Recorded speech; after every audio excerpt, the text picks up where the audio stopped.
Today, China announced details about a carbon trading program, i.e., cap and trade program that would start next month in the country of China. And it would start in some bigger cities. One of those cities being Beijing. There'll be pilot cities in which they would basically cap the amount of carbon emission that's released into the air. And it's believed that this policy, if it goes into effect and the pilot cities actually work, that China would have an entire cap and trade program throughout the entire country. It'll be implemented fully by 2016, which is just 2 years, well, more than that, 3 years from now. I think that's a huge deal.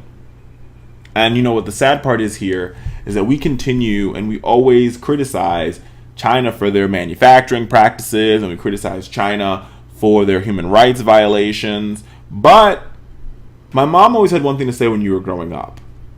Well, I think the Bible says this too. Don't talk about the speck in somebody else's eye when you have a tree lump in yours. And in this particular situation, us here in the United States, we have a tree log in ours. We can't ever criticize China when they have better policies to manage their carbon dioxide, their carbon emissions than we do here in the United States. Because when you talk to lawmakers and you talk to people who are part of the decision-making process here, they always say, "We're waiting on China to do something first, and once China does it, then we'll respond." China's doing it. Where is our response? China has already implemented a policy in Beijing, of all places, the city that is an industrial hub for China. And they said, we're going to create a cap and trade system that works.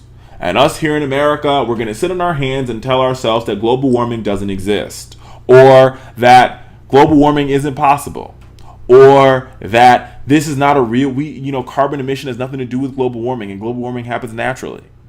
That makes absolutely positively no sense, America. You know it as well as I know it.